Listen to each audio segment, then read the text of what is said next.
It's 7:30 in the morning and it's actually starting to drizzle as well.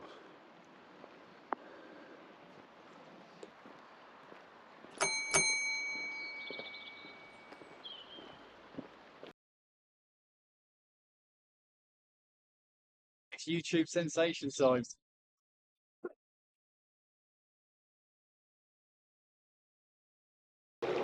I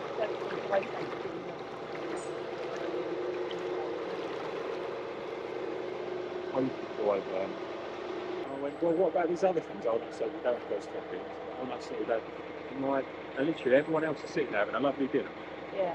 And I'm like, That's very cool. Morning. Go you. You'll be catching wet fish today. I hope so.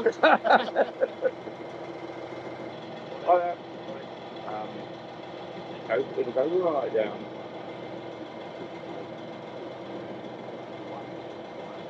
Recommend. Make sure it was a genuine Isuzu part. So went back on, discovered that the genetic thermostat that they'd sold me, which was £6, wasn't genuine Isuzu part. Got onto Isuzu. Oh yeah, we'll send you one down, £49.50. So bought the £50 one from Isuzu, worked absolutely fine. They just open different levels, restricting the water flow, you know. Yeah. But you've never known it. And the amount of people that I have since told that to that have got exactly the same problem. Said, no, we thought, oh, I never knew that, you know. So of course, you know, you go and you buy the, what do you want? Do you want the £49 genuine one, or do you want a £6 one that's the same, you know, but they're not the same.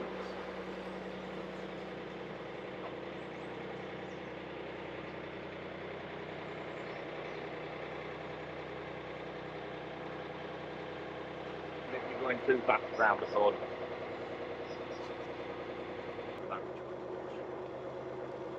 Too late.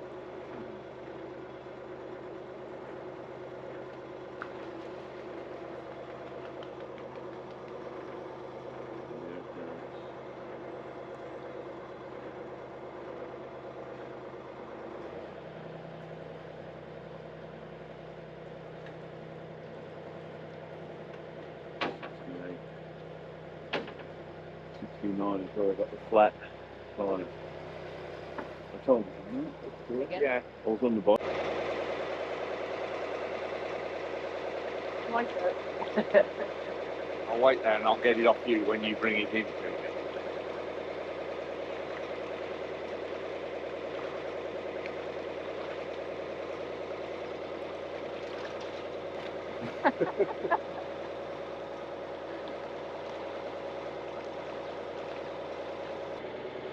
Usually make sort of £1,500 on the night, you know, or if it's the local pub. The local pub. No, our pub closed down, unfortunately. Oh, right. We had a pub in the village, which closed about 2 years. I've just come over this bridge and realised these are the locks. I can ride flat along this canal all the way to Foxton. It's a disaster. Look at that. Look at my shopping. And my shopping. Look at the front wheel. I can't let Oliver see this. The back tyres come off completely. See that? Oh yeah. That's what it is. You hit that with your tyre and it'll put a hole in it. Yeah, see, you can see what it is, look. Yeah. So I thought, why are they there? Well, what happens is, where you put this into the side of the canal, yeah. If they put that in and just left it like that, it'll just fall out. The bank would gradually push it into the canal. So you've got to secure that back in. So there is a steel rod, bolted rod, that goes through that, and then that will be about sort of 18 inches wide, 18 inches square, into the ground with the other end of the steel rod in, and it holds it all in. There's another one here that's even worse. So they're about this far apart then all the way along. Yeah. Yeah, well, don't ride your bicycle on them. This is what I'm... 2.5 years ago. But we've got a very nice little village hall, and when the pub closed down, me and a couple of my mates, we built a bar in the village hall, and so we've got our own little sort of private bar in the village hall. So We open it every Friday night to drink, you know, for all villages and this sort of thing. We get about 50 odd villages in there every Friday night, you know, and barrel of beer in and all that sort of thing. It's great.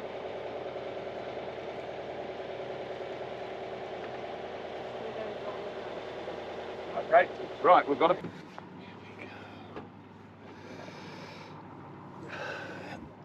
That's it, look at that.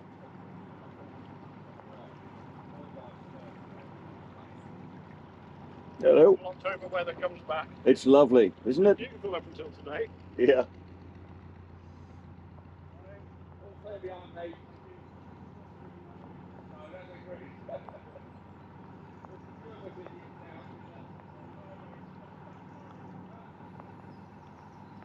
This is what you need. You need someone with you so you can just sit here and eat cheese and drink wine and read a good book or play the guitar.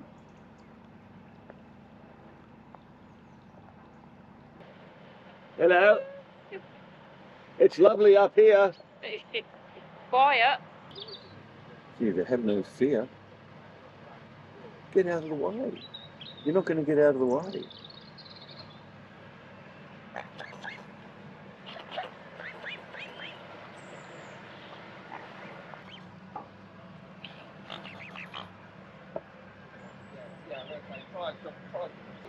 So the only way to moor up here on this stone Would be pins.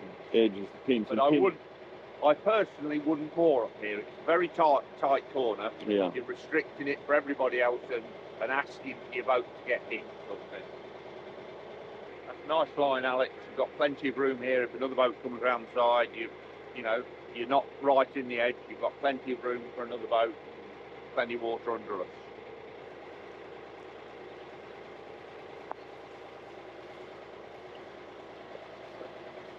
How long are you in Britain for, Greg? When you They'll start hunting me down on the 6th of March. 6th of March, you're going back? So I'm going to be out by the 5th. Right. Yeah. And so actually these people are actually making their own solar panels. Yeah. And they're not, you know, and then obviously they have to install like the real ones. Yeah. But then those solar panels are powering where their feeding off the the canal up. like the lifts And we're lights, now just everything. going over this little aqueduct.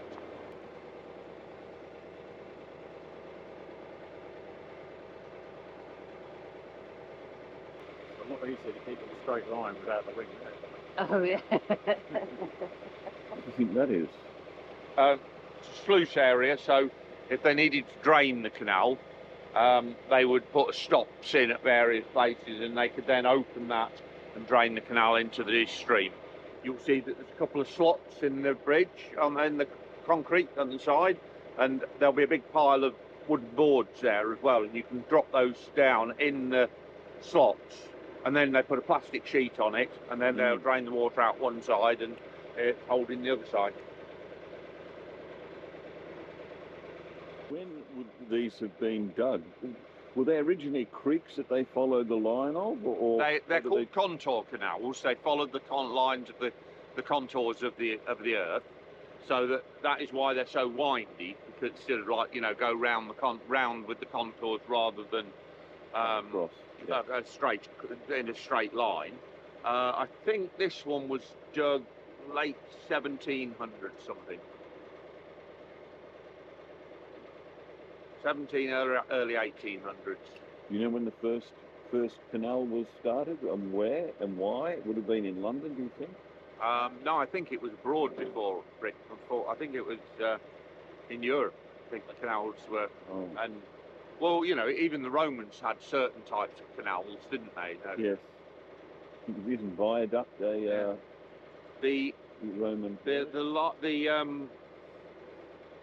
canal gates that we use today, the mitre gates, where you've got on an angle and two together, they were invented by Leonardo da Vinci. You're joking. Another one of these. Really? We're using Da Vinci's technology? Yeah, yeah. Before that, the helicopter? Yeah. Didn't get one going. Before that, we had like sluice gates that went straight, but Leonardo da Vinci decided that if you had them mitred, the more pressure you put on them, the tighter they seal, and the more, the stronger they get. Yeah, I noticed the ones on The Top of them. staircases Yeah. are usually mitred. Yeah. But the ones out in the middle of nowhere aren't. They're just a single gate. No, these are all mitred. We've got double gates today, all mitred. Oh, okay. But even the single ones are at an angle like that. They're never straight across. They're at an angle, so they slight angle, so they do pressure on it. But the mitred gates were invented by him, and then we're on all those today. That's a badger ladder. So if the badger falls in the water, what they'll do is they'll automatically swim along the edge, trying to find somewhere to get out. And when they get to those, they can hook them up and go up there.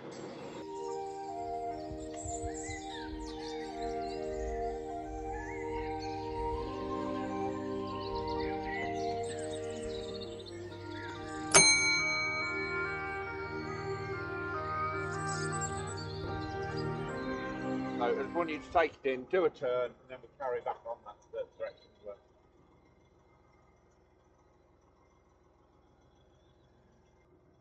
Well, you all got your phones out again.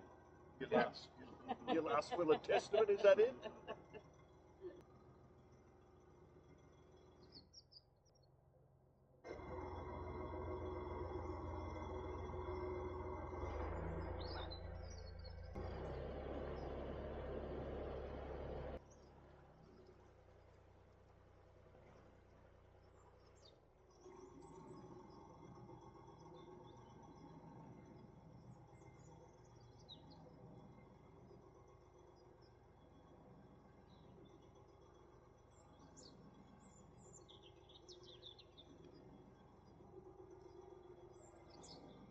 Just a little bit more, just a little bit more on them.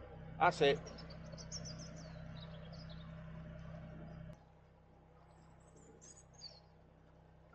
You see, with no wind, we are virtually, we're not far off pivoting on the. I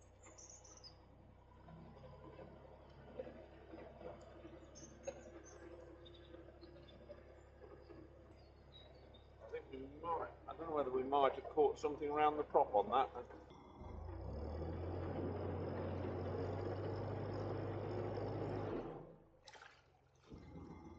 We did pick something up. I think it was a lot of those roots over there. Okay, just carry on back round and head the way we were going. Greg, well done. Just drop into tick over while we're going past these. I mean, that one's actually built a shed in front, haven't they? The whole boat is wood. Oh, is it? The hull is wood. Right, okay. It's a wooden hut. It's a 1930s boat. Oh, is it? And it's a wooden hull. Right. You can never take it out the water. Right. Because as soon as you take it out the water, it dries out. If it needs to black it or anything, Yeah. takes it out the water, does it, put it straight back in the day. Because if you let it dry out, it's just letting water in all the time. Lovely old boat. Alan lives on it. Yeah. He's in our marina. And the next boat, One of your fellow countrymen. Really? Yep. How do you tell? He's not flying the flag. He's not got the colours up. No, but I know it's an Australian couple who've got it.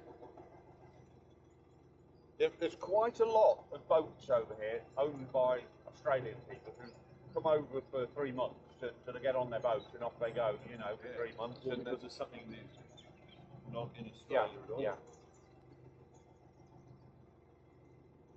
It's down here somewhere that you've got your puncture, isn't it? Back at 69. Oh, was it? Right, okay.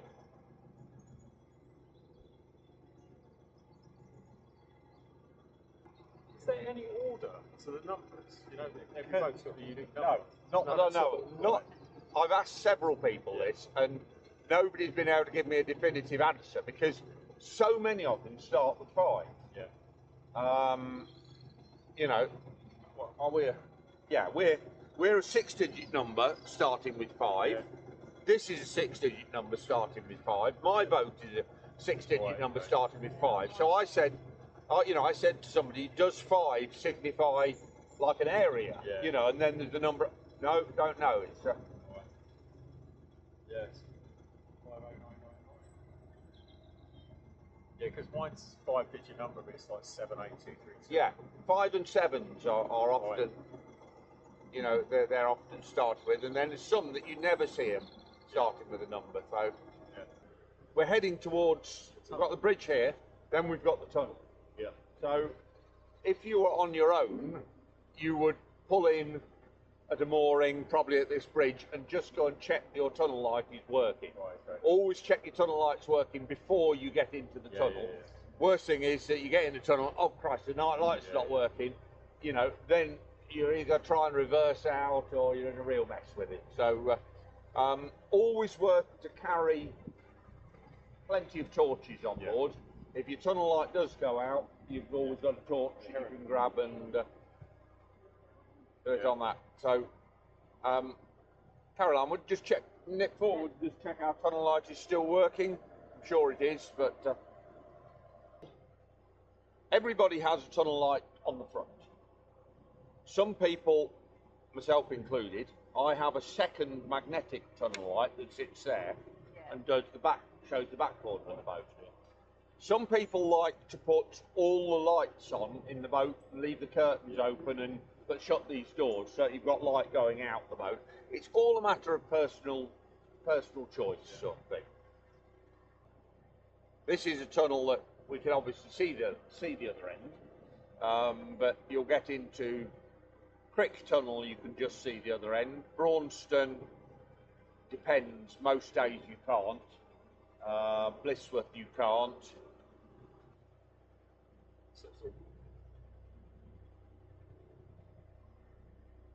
Yeah, not as far as I know. Is that the other end of the tunnel there? Yeah. It's not that far at all, is it? Well, I've seen tunnels where it's a speck of light at the other end. Yeah. Just a speck.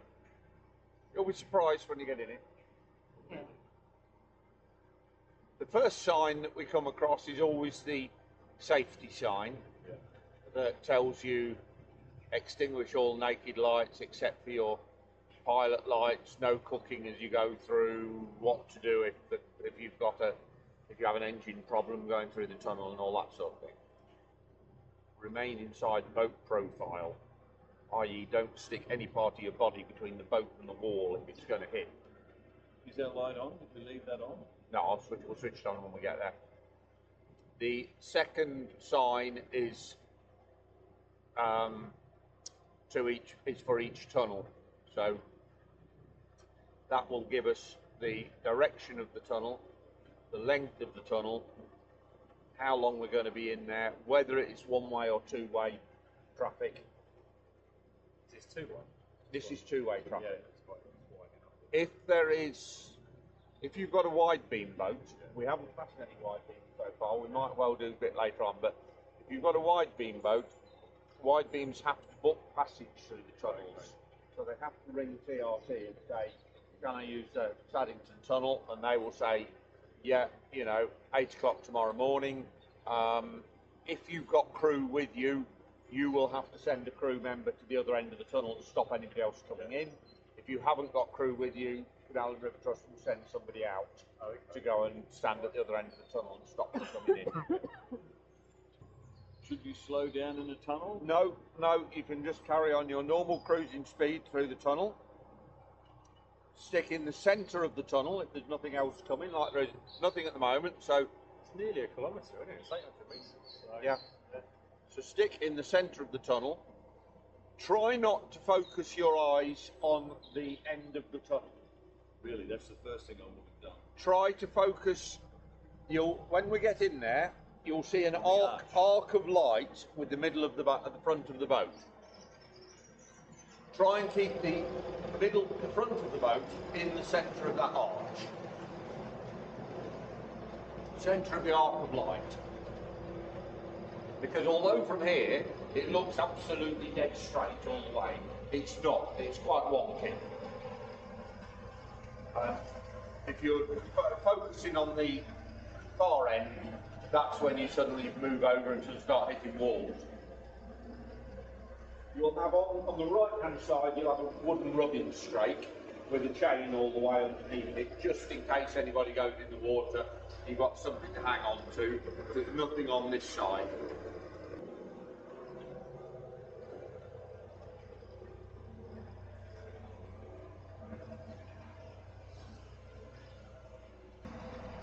You've got, coming up, we've got signs here.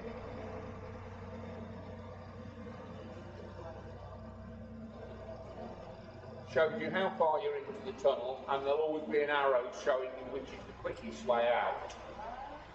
So we've got 100 metres, we're 100 metres in, the quickest way out is going back the way that we came.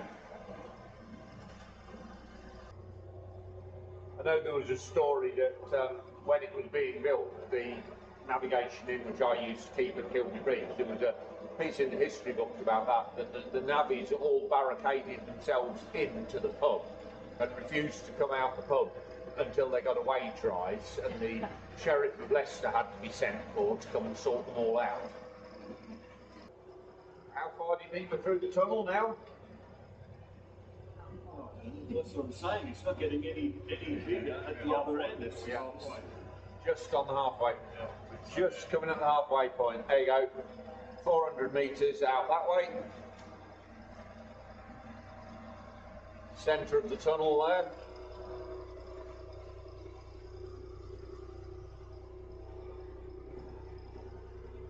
Metres this way now.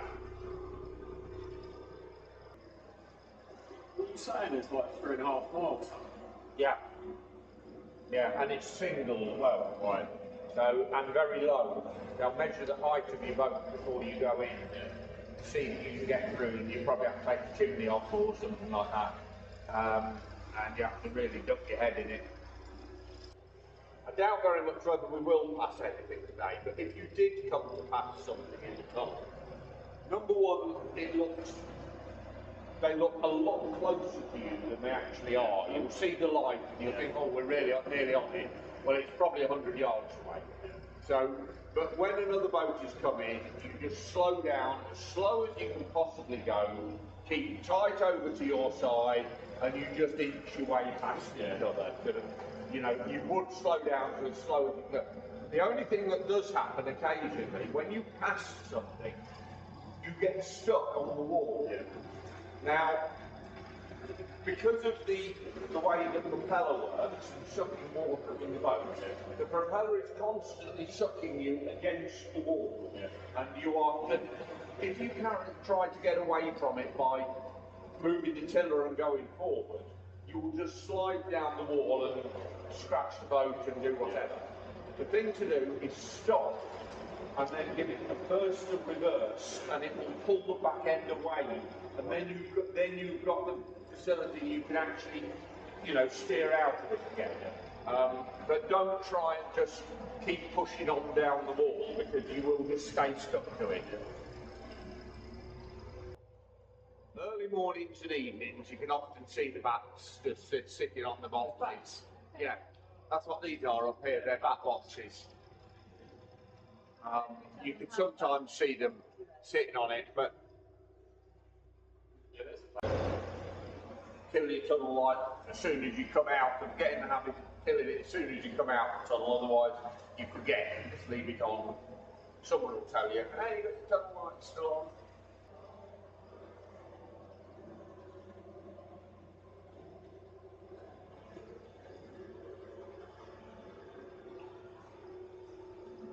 Hello, get past you, Caroline.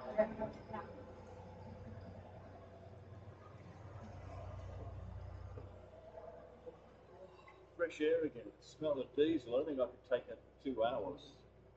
That's the slowest excitement I've ever had.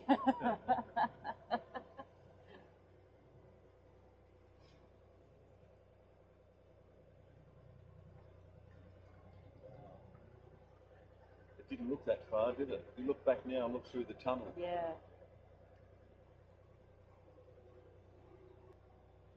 That one red tree up there is amazing, isn't it? Yeah.